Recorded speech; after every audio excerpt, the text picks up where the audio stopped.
Hello friends, welcome to bliss cinemas. இன்னைக்கு நம்ம Tamil டப்பிங்ல release ஆயிருக்க தி டெத் ஆஃப் ராபின்ஹுட் படம் எப்படி இருக்குன்னு பார்க்க போறோம். வாங்க வீடியோக்குள்ள போகலாம். இந்த படம் பார்த்தீங்கன்னா வழக்கமா நம்ம பார்க்குற ராபின்ஹுட் படம் மாதிரி இல்லாம ஒரு வயசான ராபின்ஹுட்டை மையமா வச்சு எடுத்திருக்காங்க. இப்போ இந்த படத்தோட கதையை பத்தி பார்க்கலாம். நம்ம ஹீரோக்கு பார்த்தீங்கன்னா வயசாயிடுச்சு, பல வருஷங்களா கொலை அப்படின்ட்டு பல விஷயங்களை பண்ண மன உளைச்சல்ல இப்போ வாழ்ந்துட்டு வராரு. ஒரு மிகப்பெரிய சண்டையில பார்த்தீங்கன்னா அவருக்கு அடிபட்டுருது. அதனால இப்போ ஒரு இடத்துல ட்ரீட்மெண்ட்டும் எடுத்துட்டு இருக்காரு. அங்க ஒரு சிஸ்டர் தான் இவங்கள பாத்துக்கிறாங்க. அங்க சும்மா வேற இருக்காப்ல. அதனால அவருக்கு பழைய நினைவுகள்லாம் வருது. என்னடா இப்படிலாம் பண்ணிருக்கோம் அப்படின்ட்டு தன்னைத்தானே கஷ்டப்படுத்திக்கிட்டு இருக்காரு. இந்த மாதிரி சிச்சுவேஷன்ல பாத்தீங்கன்னா எப்படியாவது நல்ல மனுஷன் ஆயிடணும் அப்படின்ட்டு பாக்குறாரு. அது முடியுமா முடியாதா அப்படின்றது தான் இந்த படத்தோட மொத்த கதையே. இப்ப இந்த படத்தோட பாசிட்டிவ் பத்தி பார்க்கலாம். பாசிட்டிவ் நம்ம ஹீரோட பெர்ஃபார்மன்ஸ் தான் சொல்லி அவன ஒரு அல்டிமேட்டான ஒரு பெர்ஃபார்மன்ஸ் கொடுத்திருக்காரு. ஒரு வயதான கேரக்டர், அதுலயும் அவருக்கு அடிபட்டு இருக்கு. மனசளவுல இருக்க எமோஷனலா நம்ம கன்வே பண்ற அளவு ஒரு சூப்பரான மிரட்டலான ஒரு பெர்ஃபார்மன்ஸே கொடுத்திருக்காருன்னு சொல்லலாம். அதே மாதிரி அந்த சிஸ்டரா நடிச்சிருக்கவங்க நீட்டான ஒரு பெர்ஃபார்மன்ஸ் கொடுத்திருக்காங்க. அவங்க கேரக்டரும் நீட்டா எழுதிருக்காங்க. இவங்க ரெண்டு பேரை ஃபாலோ பண்ணாலே இந்த படத்தை பார்த்து முடிச்சிடலாம். இந்த படத்துல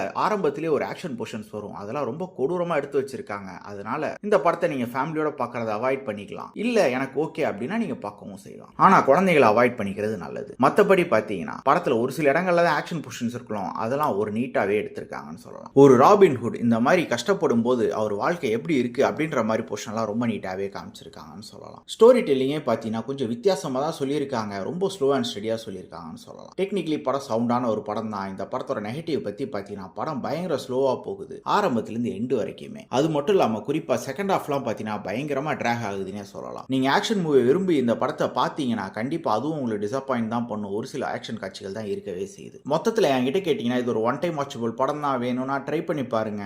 இந்த படத்துக்கு நம்மளோட ரேட்டிங் கேட்டிங்கன்னா 10க்கு 6 மார்க் கொடுக்கலாம். படத்தில் கொடூரமான ஆக்ஷன் காட்சிகள் இருக்கு, ரத்தம் தெறிக்க.